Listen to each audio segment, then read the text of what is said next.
Now अब हम पढ़ने वाले हैं प्लैनेट्स के बारे में। हमने 12 हाउसेस के बारे में पढ़ लिया, उनके कारक तत्व के बारे में पढ़ लिया। अब हमें जानना है कि हमारे 9 प्लैनेट्स क्या क्या सिग्निफाई करते हैं, उनके कारक तत्व क्या हैं। तो सबसे पहले स्टार्ट करते हैं सन के साथ, क्योंकि हमारे लाइफ की शुरुआत, हमारे दिन की शुरुआत किससे होती है? सन से होती है। सूर्य के बिना सर्वाइवल पॉसिबल ही नहीं है अर्थ पर, ठीक है।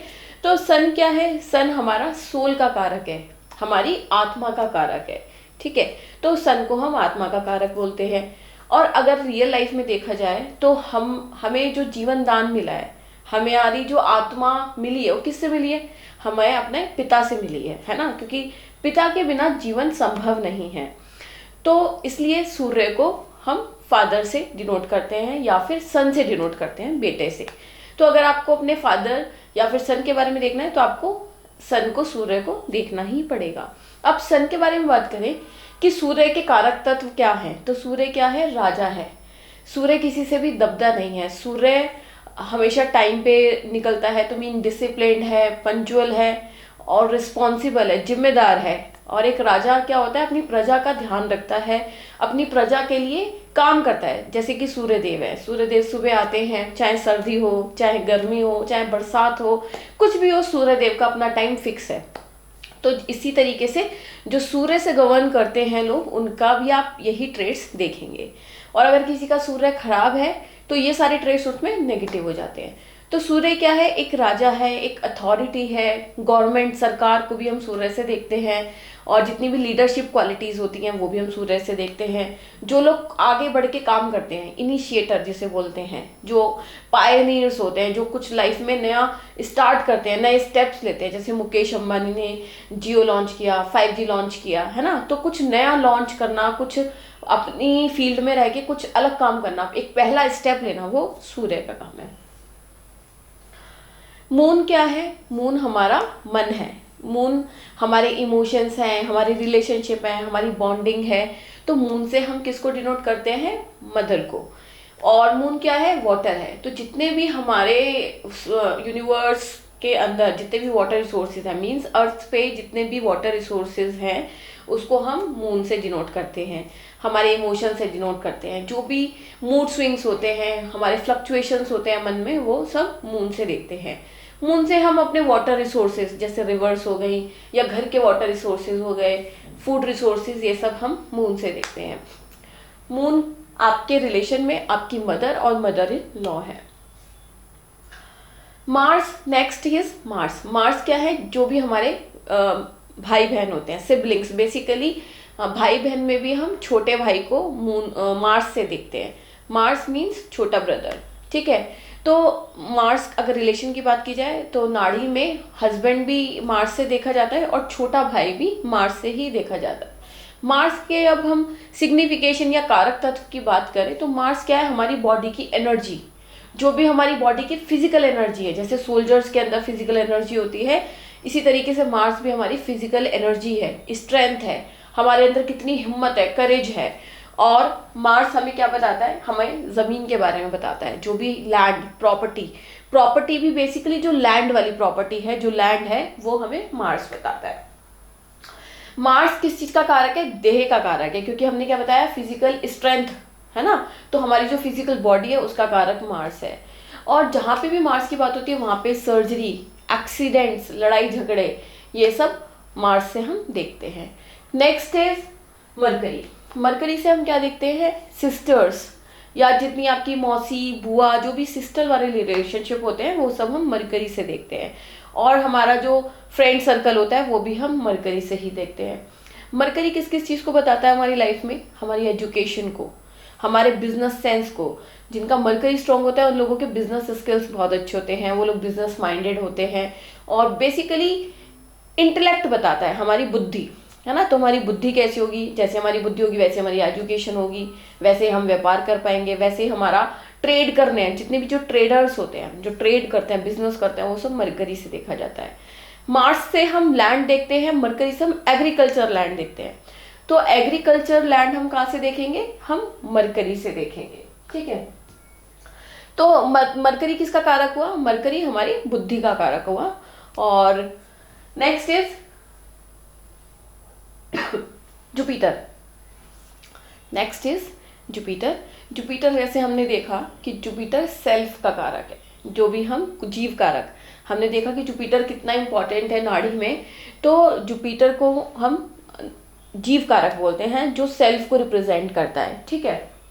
तो जितने भी आपके गुरुज मिलते हैं आपको लाइफ में, मेंटोर्स मिलते हैं, टीचर्स मिलते हैं, वो हम कहाँ से देखेंगे, वो हम गुरु से देखेंगे। गुरु से हमें क्या पता लगेगा, गुरु से हमें जितने भी टेम्पल्स हैं वो सब पता लगते हैं, जो भी धार्मिक जगह हैं, रिलीजियस प्लेसेस हैं, वो सब हमें गुरु से पता लगती हैं, ठीक है। गुरु जो भी होगा, गुरु हमेशा सॉफ्ट पीसफुल इंसान होगा, काउंसलर होगा, जो आपकी काउंसलिंग कर सकता है, जो आपको सही टाइम पे सही तरीके से गाइड कर सकता है। तो वो सब जुपिटर की क्वालिटीज़ होती हैं। जुपिटर का काम है एक्सपेंड करना, किसी भी चीज़ को बढ़ाना। तो जब किसी के चार्ट में जुपिटर सही होता है तो वो अच्छी चीज़ें बढ़ाता है लाइफ में, और अगर जुपिटर कभी खराब होता है तो वो गलत चीज़ों को भी बढ़ाता है। मीन्स जैसे सपोज कीजिए किसी का बॉडी वेट बढ़ता ही जा रहा है, लीवर फैटी होता जा रहा है, या बॉडी में कोलेस्ट्रॉल बढ़ रहा है, तो ये भी तो बढ़ ही रहा है ना, पर ये नेगेटिव सेंस में बढ़ रहा है। तो जुपिटर अगर आपका सही है तो सही चीज़ों को बढ़ाएगा, एक्सपेंशन करेगा, परिवार में एक्सपेंशन करेगा, परिवार में वृद्धि करेगा, परिवार में वृद्धि करेगा, ग्रोथ करेगा, है ना। तो बेसिकली जुपिटर हमारी ग्रोथ, हमारे एक्सपेंशन के लिए, हमारी वेल्थ के लिए, हमारी एजुकेशन के लिए, हमें लाइफ में कैसे गुरु मिलेंगे, उन सब चीज़ के लिए रिस्पॉन्सिबल है। तो गुरु को बहुत ज़्यादा इंपॉर्टेंस दिया गया है लाइफ में, क्योंकि जुपिटर क्या है, जीव कारक है। हमारा जो जीवन है उसका जो कारक है वो जीव, वो जुपिटर ही है। इसलिए जुपिटर नाड़ी में बहुत बहुत ज़्यादा इंपॉर्टेंस रखता है। Next is Venus. वीनस क्या है, एक पर्सन के लिए उसकी वाइफ, है ना, वाइफ और सिस्टर इन लॉ को भी हम वीनस से ही देखते हैं। वीनस क्या बताता है, जितनी भी खूबसूरत चीज़ें हैं, जितनी भी ब्यूटीफुल चीज़ें हैं, जितनी भी लग्जरी चीज़ें हैं, फ्रेगनेंसेस हो गई, फ्लावर्स हो गए, जितने भी ब्यूटी प्रोडक्ट्स हैं, और आपके सॉफ्टवेयर, जो भी सॉफ्टवेयर्स होते हैं वो भी हम वीनस से देखते हैं। जितने भी लग्जरी ब्रांड्स होते हैं, मॉल्स हो गए, है ना, जो भी लग्जरी वाली चीज़ें हैं, जहाँ पे भी ज़्यादा चमक धमक है, वो सब वीनस है। और हमारे रिलेशनशिप में जो इंटीमेसी होती है वो भी कहाँ से पता लगती है, वो भी हम वीनस से ही देखते हैं। तो वीनस को हम क्या बोल सकते हैं, वीनस हमारा भोग का कारक है, क्योंकि वीनस हमारी जितनी भी मटीरियलिस्टिक चीज़ें हैं, मटीरियलिस्टिक डिज़ायर्स हैं, उन सबको वीनस हमें बताता है। तो वीनस को हम क्या बोल सकते हैं, वीनस हमारा भोग कारक है। Next is Saturn. सैटर्न क्या है, सैटर्न हमारे जो सर्वेंट्स हैं, जो हमारे सबऑर्डिनेट्स हैं, जहाँ पे भी हम काम करते हैं वहाँ पे हमारे से नीचे जो भी लोग काम कर रहे हैं, वो सैटर्न बताता है। सैटर्न क्या है, जज है। जैसे हमारे लाइफ में हमें स्ट्रिक्ट टीचर्स मिलते हैं बचपन में, जो हमें डंडा लेके सही बात पे तो अप्रिशिएट करते हैं, पर गलत बात पे उतना ही हमें डांटते हैं। तो सैटर्न इसी तरीके से एक स्ट्रिक्ट टीचर है या जज है, जो सिर्फ हमेशा अच्छे को ही फेवर करता है और बुरे को हमेशा पनिशमेंट ही देता है, ठीक है। तो सैटर्न से हम क्या देखते हैं, हमारा प्रोफेशन देखते हैं। हमारा प्रोफेशन कैसा होगा वो हम सैटर्न से देखेंगे। और जो भी ड्रेनेज है ना, जैसे जहाँ से भी कुछ चीज़ ड्रेन होती है, निकलती है, जैसे हमारी बॉडी से एनस जो हमारी बॉडी में है, बॉडी पार्ट, वो क्या है, हमारी बॉडी को क्लीन करता है, एक्सक्रीटरी सिस्टम है। तो कोई भी ड्रेनेज, आपके घर का ड्रेनेज सिस्टम, कहीं भी आपकी बॉडी का ड्रेनेज सिस्टम, वो सब सैटर्न से गवर्न होता है, ठीक है। तो सैटर्न बेसिकली हमें हमारे प्रोफेशन के बारे में बताता है, और हमारी मूवमेंट, बॉडी की मूवमेंट, क्योंकि हमारी जो बॉडी की मसल्स हैं वो भी सैटर्न से देखते हैं। तो हमारी लाइफ में जो भी मूवमेंट है वो भी हम सैटर्न से ही देखते हैं। राहु। अच्छा, सैटर्न को हम क्या बोलते हैं, कर्म कारक, क्योंकि कर्म हमारा क्या है कि हम कुछ भी काम करेंगे वो हमारा सैटर्न से देखा जाएगा, जो भी हम कर्म कर रहे हैं। तो सैटर्न क्या है, कर्म कारक है, right. Next is Rahu. Rahu क्या करता है, राहु हमारी आउटकास्ट को डिनोट करता है। जैसे कि जो भी हमारी कास्ट से बाहर वाली चीज़ें हैं उनको हम आउटकास्ट बोलते हैं, है ना। तो लाइक जो मुस्लिम्स होते हैं, मुस्लिम्स बेसिकली राहु से ही डिनोट होते हैं। राहु का काम क्या है, अनकन्वेंशनल सोचना, बिल्कुल हटके सोचना, सोसाइटी की सोच से अलग चलना। जैसे जो भी आपका कल्चर है उस चीज़ को ना मानना, कुछ अलग कल्चर को फॉलो करना, ठीक है। तो राहु की सोच बिल्कुल अलग है, और राहु बहुत इनोवेटिव है। राहु की सोच क्या है, इनोवेटिव सोच है, जो आज तक नहीं हुआ उसको लाना। जैसे आजकल नई नई टेक्नोलॉजीज आ रही हैं, और आपने देखा होगा 2020 के बाद, कोरोना के बाद कितना इनोवेशन आ चुका है, हर इंसान डिजिटली एक्टिव हो चुका है, नई नई एप्लीकेशंस आ चुकी हैं लाइफ। तो जो भी इनोवेशंस हो रहे हैं टेक्नोलॉजी में, वो सब राहु है, क्योंकि वो अलग सोच के साथ ही पॉसिबल है। ठीक है। और राहु से हम क्या देखते हैं, बेसिकली संकट, जो भी हमारी लाइफ में एक साथ दिक्कतें आती हैं, इश्यूज आते हैं, प्रॉब्लम्स आती हैं, वो सब हम राहु से देखते हैं। Next is Ketu. केतु क्या बताता है हमें, केतु जो भी लंबी चीजें होती हैं, लंबी और पतली, है ना, जैसे कीड़े हो गए, लंबे बाल हो गए, तो ये सब चीजें कहाँ से पता लगती हैं हमें, केतु से। केतु हमें लाइफ में क्या देता है, हमें लाइफ में चीज़ों से डिटैच करता है, आइसोलेशन देता है, अकेलापन रहना, और लाइफ में डिटैचमेंट, कि किसी के साथ मन ना लगना, अकेले अकेले रहना, और आप जिस भी चीज़ से अटैच होने की कोशिश करेंगे, केतु से डिटैच करता है। तो केतु क्या देता है, डिटैचमेंट देता है, सेपरेशन देता है, और बेसिकली केतु क्या है, मोक्ष कारक है। तो वो आपको मोक्ष देना चाहता है, जहाँ पे भी आप अटैचमेंट रखेंगे वो आपको वहाँ से डिटैच कर देगा। किसी भी चीज़ की एंडिंग करना, वो भी केतु का काम है। तो इस तरीके से हमने 9 प्लैनेट्स के बारे में देखा कि हर एक प्लैनेट का अपना क्या कारक तत्व है। आने वाले वीडियोस में आपको धीरे धीरे और भी जैसे जैसे हम बढ़ते जाएंगे, कारक तत्व और भी पता लगते जाएंगे, क्योंकि हर एक प्लैनेट के बहुत काफ़ी कारक तत्व हैं। तो यहाँ पे जो मेन कारक तत्व हैं वो हमने डिस्कस कर लिए हैं, राइट।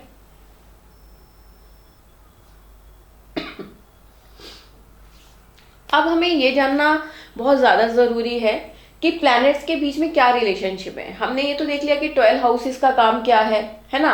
हमने ये भी देख लिया कि 9 प्लैनेट्स की क्वालिटीज़ क्या है, उनके सिग्निफिकेशंस क्या हैं। अब हम क्या देखेंगे, अब हम देखेंगे कि प्लैनेट्स के बीच की एनिमिटी, कि कौन से प्लैनेट की किसके साथ बन रही है, किसके साथ नहीं बन रही। ठीक है, तो ये जानना बहुत ज़्यादा हमारे लिए ज़रूरी है। सबसे पहले हम सन की एनिमिटी देखें, तो सन की एनिमिटी किसके साथ है। देखिए, आपने सबने सुना होगा ना कि सूर्य और शनि की कभी नहीं बनती, क्योंकि जो सैटर्न है वो सौतेली औलाद है सूर्य देव की, है ना। तो उन दोनों के बीच नहीं बनती, क्योंकि सैटर्न को लगता है कि मेरे साथ इनजस्टिस हुआ है, तो वो और सूर्य की बिल्कुल भी नहीं बनती। तो इसलिए सैटर्न की एनिमिटी है सन के साथ। Next is Venus. अब वीनस की सन से एनिमिटी क्यों है, क्योंकि सन क्या है, सन सबसे ज़्यादा ल्यूमिनस, अगर हम अपने कन्वीनियंट करें लैंग्वेज को, वैसे तो सन क्या है, सैटेलाइट है, बट हमने अपनी कन्वीनियंस के लिए उसको ग्रह कंसीडर किया हुआ है। तो सूर्य पता ही है आपको कि कितनी तेज लाइट है सूर्य की, है ना। और वीनस भी क्या है, सेकंड ल्यूमिनस प्लैनेट है, मतलब सबसे ज़्यादा जो ब्राइट लाइट है वो सन की है, उसके बाद वीनस की है। अब क्या है कि सन और वीनस का डिस्टेंस बहुत क्लोज रहता है, पास ही पास है दोनों ग्रह। तो वीनस की लाइट पूरी कम हो जाती है सन की प्रेजेंस में। तो वीनस की, तो अब देखिए, सपोज कीजिए कि एक भीड़ में अमिताभ बच्चन जा रहा है और दूसरी तरफ कोई और छोटा स्टार जा रहा है ना। कोई टीवी का स्टार मान लेते हैं। तो अब अमिताभ बच्चन के सामने उसकी कोई वैल्यू ही नहीं बची। तो सिमिलरली सन और वीनस के साथ ऐसा है कि सन के साथ वीनस की कोई वैल्यू ही नहीं बची, तो इसलिए उनकी भी आपस में नहीं बनती। सन और राहु की एनिमिटी है बिकॉज राहु सन को ग्रहण लगाता है, इसलिए अब एनिमिटी सन की किसके साथ रही, सैटर्न के साथ, राहु के साथ और वीनस के साथ। Next is moon. मून क्या है, मून है एकदम नेचुरल चीज, जो भी नेचुरल, सपोज एग्जांपल देती हूँ, जैसे नेचुरल जूसेस आते हैं, आर्टिफिशियल जूसेस आते हैं, है ना। तो वीनस क्या है, दिखावा, शो ऑफ, चमक धमक, और मून क्या है, बिल्कुल नेचुरल। तो दोनों की आपस में नहीं बनती, एक सास है और एक माँ है। मून क्या है, माँ है, मदर है, और वीनस क्या है, बहू है। तो कभी भी सास और बहू की नहीं बनेगी, है ना। या फिर आप ऐसे समझ लीजिए कि एक मदर है और दूसरी बहू हो गई, तो चाहे वो मदर इन, हमने देखा कि मून माँ भी है और मदर इन लॉ भी है, और वीनस क्या है, वीनस बहू है, तो दोनों के आपस में नहीं बनेगी, है ना।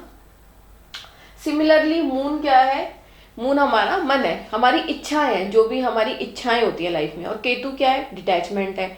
तो जहाँ भी हमारी अटैचमेंट होगी, जो भी हमारा मन करेगा, वहाँ पे केतु क्या करेगा, उसको कट कर देगा, केतु का काम है आइसोलेशन का, स्पिरिचुअल होने का, और मून का काम है इच्छाएं रखना, तो दोनों में नहीं बनेगी, तो इसलिए दोनों की एनिमिटी हो गई। ठीक है, अब मरकरी के बारे में बात करें तो मरकरी की एनिमिटी किससे है? मार्स से, क्योंकि मरकरी क्या है?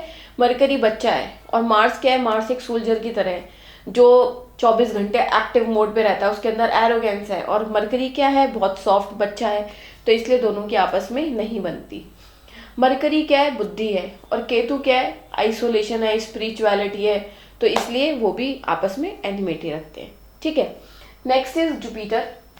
अब जुपिटर का क्या है कि जुपिटर के साथ एज किसी की एनिमिटी नहीं है, बट वीनस के साथ उसके ख्यालात नहीं मिलते, क्योंकि जुपिटर है धर्म गुरु, जो धर्म की बातें करते हैं, मोरल वैल्यूज करते हैं, जबकि वीनस क्या है? वीनस है राक्षसों के गुरु, जो मैन्युपुलेटिव बातें करते हैं। तो दोनों के बीच काफ़ी मतभेद रहते हैं। और ऐसे ही अगर हम बात करें जुपिटर और सैटर्न की, तो जुपिटर गुरु हैं और सैटर्न क्या है? सैटर्न जज है। तो दोनों में ना तो फ्रेंडशिप है और ना इतनी खास दुश्मनी, तो हम उसको न्यूट्रल कैटेगरी में लेते हैं। जुपिटर और राहु जब साथ में आते हैं तो इंसान को कुछ ना कुछ दिक्कतें होती है, क्योंकि जीव का क्या है? जीव भ्रमित होता है। राहु क्या है? इल्यूजन। राहु भ्रम पैदा करता है, कंफ्यूजन पैदा करता है। तो जुपिटर और राहु में भी एनिमिटी देखी गई है। ठीक है,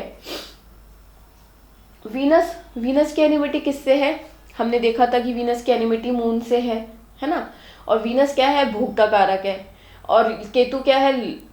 केतु क्या है? मोक्ष का कारक है। तो एक भोग का कारक, एक मोक्ष का कारक, दोनों में आपस बन ही नहीं सकती। तो इसलिए वीनस का कौन दुश्मन हुआ? मून और केतु। तो आपको रटना नहीं है इसको, आपको लॉजिक समझना है। अगर आपने लॉजिक समझ लिया तो आपको रटने की जरूरत ही नहीं पड़ेगी कि कौन किसका दुश्मन है, कौन किसका फ्रेंड है, राइट। Next is Saturn. अब हमने देखा कि सैटर्न की एनिमिटी सन से तो है ही, उसका रीजन मैंने आपको बताया। सैटर्न की एनिमिटी मून से भी है। अब इसका रीजन क्या है? देखिए, मून क्या है? मून बहुत फास्ट मूविंग प्लैनेट है। सबसे ज्यादा जो फास्ट चलता है वो मून ही चलता है, और सबसे स्लो कौन सा चलता है? सैटर्न चलता है। तो एक की मूवमेंट बहुत फास्ट है, एक की मूवमेंट बहुत स्लो है। सबसे पहला डिफरेंस तो ये आ गया।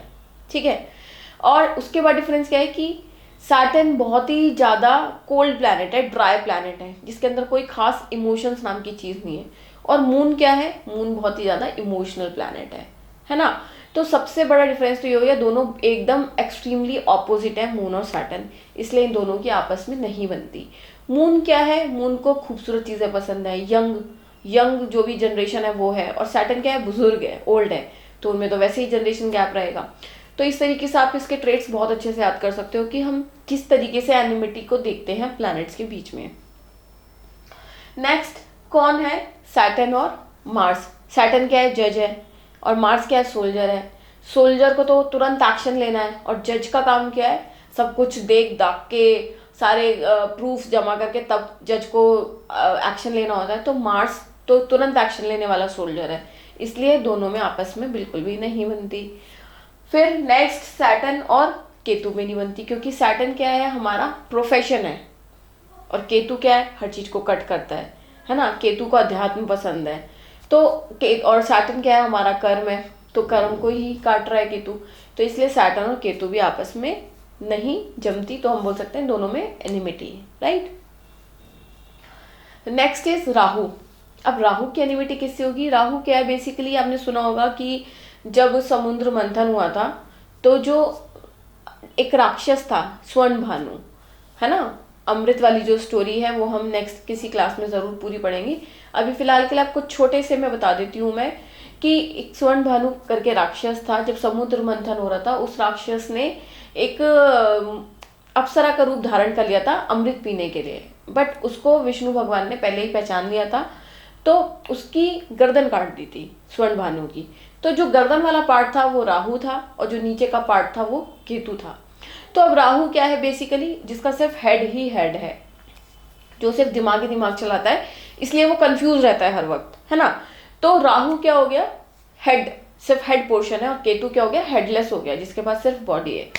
तो राहु का सबसे बड़ा दुश्मन मून है, क्योंकि मून क्या है? हमारा मन है, और मून को हमेशा भ्रमित करता है राहु, तो इसलिए दोनों की आपस में बिल्कुल भी नहीं बनती। ठीक है, फिर राहु सूर्य को ग्रहण लगाता है, तो राहु और सन की नहीं बनती। फिर राहु मार्स की बिल्कुल भी नहीं बनती, क्योंकि दोनों बिल्कुल ही ऑपोजिट हैं, ठीक है। राहु और मार्स दोनों अंगाकारक योग बनाते हैं। जितनी भी आपने देखा होगा फायर एक्सीडेंट्स होते हैं तो वो सब राहु और मार्स के जुड़ने पर ही होते हैं। केतु का हमने पहले देख ही चुके हैं कि केतु मरकरी का एनिमी है, सन का एनिमी है और वीनस का एनिमी है ना। तो केतु किसका एनिमी है? केतु सैटर्न का एनिमी है, वीनस का एनिमी है और मरकरी का एनिमी है।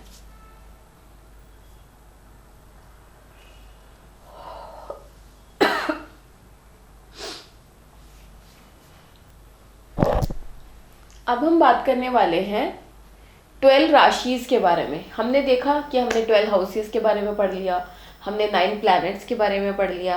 अब हम पढ़ने वाले हैं 12 राशिज। राशिज को ज़ोडिएक साइंस भी बोला जाता है, सिर्फ साइंस भी बोला जाता है, तो आपको इसमें कंफ्यूज होने की ज़रूरत नहीं है। अगर हम राशि बोलें, साइन बोलें या ज़ोडिएक बोलें, वो सब सेम टर्म्स हैं, राइट। तो सबसे नंबर 1 वाली जो राशि है, जहाँ से राशि स्टार्ट होती है, वो है एरीज, है ना, जिसको हम मेष राशि भी बोलते हैं। तो एरीज का काम क्या है? एरीज के अंडर में आती है सेंट्रल गवर्नमेंट। तो सेंट्रल गवर्नमेंट हम कहाँ से देखते हैं? एरीज से देखते हैं। एरीज क्या क्या क्वालिटीज क्या है? जितना भी पैशनेट, एरीज वाले लोग बहुत पैशनेट दिखाई देंगे, बहुत एंथुसियाज्म रहेगा किसी भी काम को करने के लिए, और बहुत ही जिद्दी स्वभाव के होते हैं, क्योंकि एरीज क्या है? भेड़। और जितने भी लोग जल्दीबाजी करते हैं वो सब एरीज के अंडर में आते हैं, है ना। तो जल्दीबाजी वाला जो ट्रेट है वो सब एरीज का है, ठीक है। एरीज अगर हम अपनी बॉडी में देखें पार्ट, तो हमारा जो हेड है वो मेष से देखा जाता है, एरीज से देखा जाता है। नेक्स्ट इज दूसरे नंबर की राशि हमारी टॉरस राशि। दूसरे नंबर की राशि हमारी टॉरस राशि है, जिसको हम वृषभ राशि बोलते हैं, है ना। तो इसका काम क्या है? इसके ट्रेड्स क्या है? Stability, wealth, arts, patience, productivity. तो हमारी जो टॉरस राशि है उससे हम ये सब चीज़ें देखते हैं। टॉरस राशि वाले लोगों को ये सब चीज़ें, आपको ऑब्जर्व करोगे तो आपको ये सब चीज़ें मिलेंगी लाइफ में।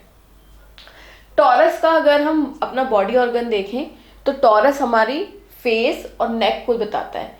जो भी हमारा फेस और नेक है वो टॉरस बताता है, जो भी हमारा हेड पोर्शन है वो हमारा एरीज बताता है। थर्ड नंबर की राशि हमारी जेमिनी राशि है, जिसको हम मिथुन लगन भी बोलते हैं, तो ये किसको बताती है? ये हमारे सिबलिंग्स को बताती है, मिथुन राशि, है ना। तो जो भी कम्युनिकेशन है, मार्केटिंग है, इंडिसीजन, तो ये सब कौन बताता है? कम्युनिकेशन स्किल्स को, मार्केटिंग स्किल्स को। और जब इनडिसीजन होता है, जब हम कोई डिसीजन नहीं ले पाते, वो भी हम जेमिनी से ही देखते हैं। ये हमारी बॉडी में आर्म्स और हमारे लंग्स को डिनोट करती है जेमिनी। ऐसे लोग क्या होते हैं? बहुत ही ज़्यादा क्रिएटिव होते हैं और बहुत ही ज़्यादा वर्सटाइल होते हैं। मतलब उनके अंदर एक से ज़्यादा क्वालिटीज़ दिखाई देंगी, या फिर आपको मल्टीटास्किंग बोल सकते हैं, जिनके अंदर काफ़ी क्वालिटीज़ होती हैं और अलग अलग फील्ड में इंटरेस्ट होता है ऐसे लोगों को। फोर्थ नंबर की जो राशि है उसको कैंसर बोला जाता है, कैंसर, है ना। तो इससे हम क्या देखते हैं? जितने भी ओल्डर वुमेन है या फिर हमारी मदर है, वो भी हम कैंसर से ही देखते हैं। ये जो साइन है ये वाटरी साइन है। कैंसर कौन सा साइन है? वाटरी साइन है। तो इससे हम अपने इमोशंस देखते हैं, मदरली फिगर जो हमारी लाइफ में वो देखते हैं। और अगर हम अपने बॉडी पार्ट की बात करें तो हमारा जो भी चेस्ट एरिया है, स्टमक एरिया है, वो हम किससे देखते हैं? कैंसर साइन से देखते हैं। हमारी ज़िंदगी में कितनी खुशियां हैं, हमारा घर, हमारे इमोशंस, ये सब हमें कैंसर राशि बताती है। नेक्स्ट राशि है लियो। 5 नंबर की राशि कौन सी है? लियो, जिसको सिंह राशि भी बोलते हैं। सिंह राशि से हम स्टेट लेवल की गवर्नमेंट को देखते हैं, एरीज से हम सेंट्रल गवर्नमेंट को देखते हैं, लियो राशि से हम स्टेट लेवल की गवर्नमेंट को देखते हैं, ठीक है। तो जो भी जितना भी एडमिनिस्ट्रेशन का काम है, एडमिनिस्ट्रेशन, एंटरटेनमेंट का, ये सब कहाँ से देखते हैं? ये हम लियो राशि से देखते हैं, ठीक है। तो हमारी बॉडी में अगर हम लियो की बात करें तो हमारा हार्ट जो है वो लियो राशि बताती है, ठीक है। लियो राशि से हम और क्या क्या देखते हैं, लियो राशि से हम अपना एम्बिशियस नेचर देखते हैं, जब हम बहुत करियर ओरिएंटेड होते हैं, और थोड़ा ईगो एरोगेंस भी आता है लियो की राशि से, क्योंकि सूर्य की राशि है ना, तो इससे हम ये भी देखते हैं। Next is Virgo. Virgo means ये भी मरकरी की राशि है ना, बुध की राशि है। तो वर्गो क्या बताती है हमें, हमारी लाइफ की डिजीज, सेटबैक्स, जो भी हमें लाइफ में परेशानियां झेलनी पड़ेंगी, बीमारियां झेलनी पड़ेंगी, सेटबैक्स मीन्स डिसअपॉइंटमेंट्स तो लाइफ में मिलनी है, तो वो सब हम वर्गो से देखते हैं। और ये राशि मरकरी की है, तो मरकरी से हम क्या देखते हैं, बिजनेस देखते हैं, है ना, एजुकेशन देखते हैं, लाइफ में हम कैसे मेथड्स को फॉलो करेंगे, किसी भी चीज़ के मेथड बनाना, तरीके बनाना, काम करने का तरीका, वो हम वर्गो से देखते हैं। अगर हम अपने बॉडी पार्ट की बात करें, मरकरी से हम क्या देखते हैं, तो मरकरी से हम इंटेस्टाइन्स देखते हैं, और मरकरी से हम क्या देखते हैं, जो भी हमारे प्लेग्राउंड्स हैं खेलने कूदने वाले, वो मरकरी से देखते हैं। और जो सिक्के होते हैं, कॉइन्स, वो भी हम मरकरी से ही देखते हैं। मरकरी से बेसिकली वर्गो से देखते हैं, है ना। वर्गो के बाद 7वें नंबर की जो राशि है हमारी, वो है लिब्रा। लिब्रा राशि, तुला राशि। तो इससे हम क्या देखते हैं, जितने भी आप देखेंगे ना बड़े बड़े एक्टर्स जो एक्टिंग करते हैं बॉलीवुड में, और पॉलिटिशियंस, वो सब हम इससे देखते हैं, लिब्रा राशि से।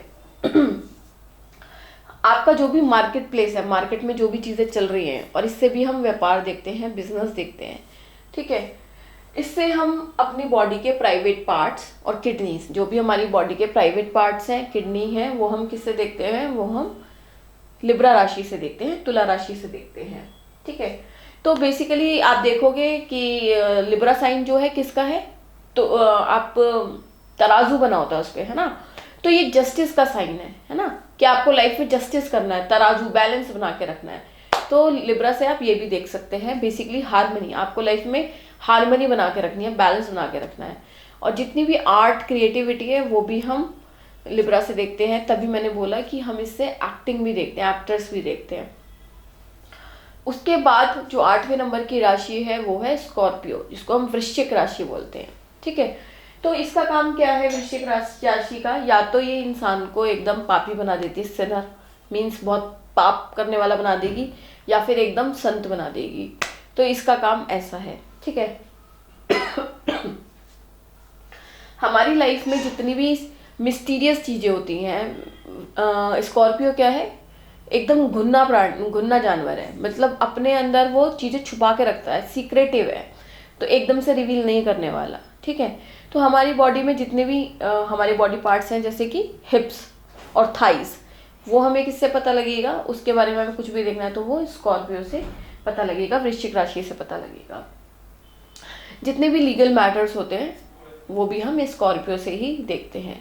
और जितनी भी गुप्त चीज़ें होती हैं, गुप्त विद्या हो गई, या कुछ भी सीक्रेट चीज़ें जो है, मिस्टीरियस चीज़ें, वो सब हम स्कॉर्पियो से, वृश्चिक राशि से देखते हैं। कैप्रिकॉर्न, कैप्रिकॉर्न मतलब मकर राशि। इसका ना मिक्स्ड नेचर होता है ना, तो इसको पता करना थोड़ा टफ है कि ऐसे पर्सन के बारे में हम क्या बताएं।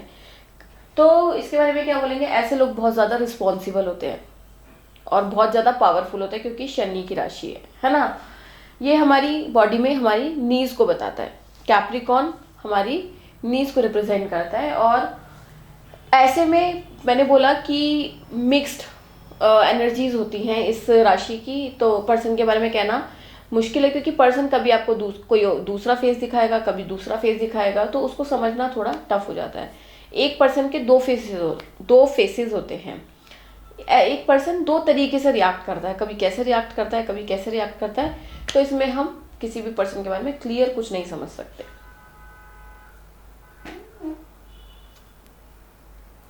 Next is Aquarius. Aquarius is again Shani की राशि। तो ये भी लोग क्या होते हैं, इनको बहुत फ्रीडम पसंद होती है लाइफ में, बाउंडेशंस में बिल्कुल भी नहीं रह सकते एक्वेरियंस, है ना। तो ये भी सीक्रेटिव साइन है। और ये भी किसका साइन है, एक्वेरियस, ये हमारी साइकोलॉजी को बताता है। जो भी नई नई इन्वेंशंस होती हैं, कुछ मार्केट में नया आ रहा है, इनोवेटिव हो रहा है, तो वो भी हमें एक्वेरियस ही बताता है। अगर हम अपनी बॉडी की बात करें कि हमारे बॉडी में कौन से पार्ट को रिप्रेजेंट करता है, तो हमारे एंकल्स को रिप्रेजेंट करता है एक्वेरियस, जिसको हम कुंभ राशि भी बोलते हैं। ऐसे लोगों की एक खास बात होती है कि ऐसे लोग किसी भी लेवल के इंसान के साथ फ्रेंडशिप कर लेते हैं। ये रिच पुअर या फिर कोई लेवल नहीं देखते, ये लोग किसी भी लेवल के इंसान के साथ फ्रेंडशिप कर सकते हैं, चाहे वो बहुत अमीर हो चाहे गरीब हो, तो स्टेटस मैटर नहीं करता फ्रेंडशिप करते वक्त।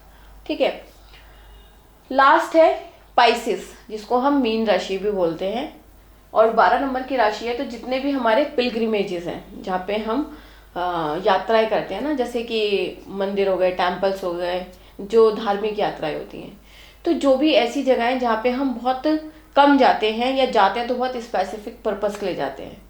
फॉर एग्जाम्पल, जैसे रोज़ हम अपने घर में दिन में 1-2 बार टॉयलेट जाते हैं, है ना, जाते हैं स्पेसिफिक पर्पस के लिए जाते हैं, बट कभी कभी जाते हैं, ऐसा नहीं है कि पूरे दिन टॉयलेट में बैठे हैं। जैसे पुलिस स्टेशन, जेल, हॉस्पिटल, तो किसी स्पेसिफिक पर्पस के लिए जिस भी जगह जा रहे हैं हम थोड़े टाइम के लिए, वो हम सब पाइसिस से देखते हैं, है ना। तो पाइसिस से और हमें क्या पता लगता है, साइलेंस, एकदम जहाँ पे भी साइलेंस वाली चीज़ें हैं या बहुत इन्फिनाइट चीज़ें हैं, तो वो सब हम पाइसिस से देखेंगे। और अगर पाइसिस से हमें अपने बॉडी ऑर्गन देखने हैं, तो हमारी जो फीट होते हैं वो हमें मीन राशि बताती है। तो ये था हमारा 12 साइंस का, जो भी हमारे 12 साइंस हैं, राशि हैं, उनके बारे में डिस्क्रिप्शन, और किस तरीके से हम अपने आगे प्रिडिक्शंस में इनको रिलेट करेंगे, तो आपको इसका आइडिया होना चाहिए। अब क्या है कि राशि के ना तत्व भी होते हैं। जो भी हमने अभी 12 राशि पढ़ी, जो भी अभी हमने 12 राशि पढ़ी, उनके तत्व भी होते हैं, है ना। तो तत्व मीन्स एलिमेंट, है ना। तो आपको ये भी पता होना चाहिए कि जैसे अभी हमने साइंस पढ़े, हमने 12 राशि पढ़ी, ठीक है, तो हर एक राशि को जैसे मैंने लिखा हुआ वो उसी ऑर्डर में चलेंगी। जैसे एरीज फर्स्ट नंबर पे थी, तो 1 नंबर की राशि क्या हो गई आपकी, एरीज हो गई। 5 नंबर पे लियो लिखा था, तो 5 नंबर की राशि लियो हो गई। 9 नंबर पे सैजिटेरियस राशि थी, धनु राशि थी, तो वो 9 नंबर की राशि हो गई। ठीक है, तो जो भी 159 नंबर वाली राशि है, मीन्स एरीज, लियो, सैजिटेरियस, ये क्या है, ये फायर एलिमेंट है इनका। ठीक है, मतलब अग्नि तत्व है इनका, जो अपना तत्व है वो क्या है, अग्नि, गर्म तत्व है ना। तो और अगर इसकी डायरेक्शन की बात करें, इसी टेबल में आपको क्लियर हो जाएगा, इनके तत्व भी क्लियर हो जाएंगे और राशि की डायरेक्शंस भी क्लियर हो जाएंगी। ठीक है, तो एरीज, लियो, सैजिटेरियस, इनका एलिमेंट क्या है, फायरी एलिमेंट है, अग्नि तत्व है, और इसकी इन तीनों की डायरेक्शन क्या है, ईस्ट। ओके, इनका वर्ण क्या है, ये क्षत्रिय वर्ण को बिलोंग करती हैं, क्योंकि क्षत्रिय क्या होते हैं, फाइटर्स होते हैं, गर्म मिजाज के होते हैं, तो इसलिए इनकी राशि क्या है, अग्नि तत्व की राशि है। नेक्स्ट, अब हमारे 3 साइंस कौन से हैं, 2, 6, 10, 2 नंबर की राशि, 6 नंबर की राशि और 10 नंबर की राशि। 2 नंबर की राशि कौन सी थी, टॉरस। 6 नंबर की राशि कौन सी थी, वर्गो। 10 नंबर की कैप्रिकॉन या फिर मकर। तो ये तीनों राशि, इनका एलिमेंट क्या है, पृथ्वी तत्व। पृथ्वी तत्व मीन्स अर्थ एलिमेंट। तो इनका जो काम है वो स्टेबिलिटी का है, क्योंकि अर्थ से हमें क्या मिलती है, स्टेबिलिटी मिलती है। अगर अर्थ नहीं होगी तो हम स्टेबल फील नहीं करेंगे, एक जगह टिक नहीं पाएंगे, है ना। इसलिए ही हमने इनकी क्वालिटीज में पढ़ा कि इनको स्टेबिलिटी लाइफ में चाहिए होती है, इनका बेसिक गुण है ये। इनको जो डायरेक्शन मिली वो कौन सी है, 2, 6, 10 को इनको साउथ डायरेक्शन मिली। और अगर इनके वर्ण की बात करें कि इनका कौन सा वर्ण है, तो इनका वर्ण है वैश्य वर्ण, है ना, क्योंकि ये लोग बिजनेस माइंडेड होते हैं और वैश्यों का काम क्या है, बिजनेस चलाना, व्यापार करना, राइट। Next is 3, 7, 11। तो 3, 7, 11 में 3 नंबर की राशि कौन सी थी, जेमिनी। 7 नंबर की राशि थी लिब्रा और 11 नंबर की राशि थी एक्वेरियस। ठीक है, तो ये तीनों राशि किसको बिलोंग करती हैं, ये तीनों राशि एयर एलिमेंट को। ठीक है, तो इनका एयर एलिमेंट है। इनका काम क्या है, ये एयर एलिमेंट को बिलोंग करती हैं और इनकी जो डायरेक्शन है वो है वेस्ट। इनको कौन सा वर्ण मिला, इनको शूद्र वर्ण मिला, क्योंकि ये लोग सर्विस क्लास पीपल होते हैं, है ना। तो ये जो सर्विस क्लास वाले लोग होते हैं उनको हम शूद्र कैटेगरी में मानते हैं, तो इसलिए 3, 7, 11 हमारे शूद्र कैटेगरी में आए। 4, 8, 12, 4 नंबर की राशि कौन सी थी? कैंसर। 8 नंबर की राशि स्कॉर्पियो और 12 नंबर की मीन, पाइसेस। अब इनको कौन सा वर्ण मिला? अब हमारे पास कौन सा एलिमेंट बचा? हमारे पास बचा वाटर एलिमेंट, है ना। तो जल तत्व की राशियां हैं ये तीनों, और इनका जो डायरेक्शन है वो है नॉर्थ, ठीक है। और इनका जो वर्ण है वो है ब्राह्मण। तो बेसिकली हमने इस टेबल में बहुत आसानी से पढ़ लिया राशि के बारे में कि कौन सी राशि कौन से तत्व को बिलोंग करती है, उसकी कौन सी डायरेक्शन है और वो कौन से वर्ण को बिलोंग करती है। तो अगर आपको इतना आइडिया रहेगा और इसके पीछे का लॉजिक याद रहेगा तो हमें बहुत आसानी से आगे हेल्प मिलेगी आपको इन सब चीज़ों को यूटिलाइज करने की, कि हम चार्ट में किस तरीके से इन चीज़ों को यूज़ करते हैं। ठीक है, मिलते हैं नई वीडियो में। Thank you.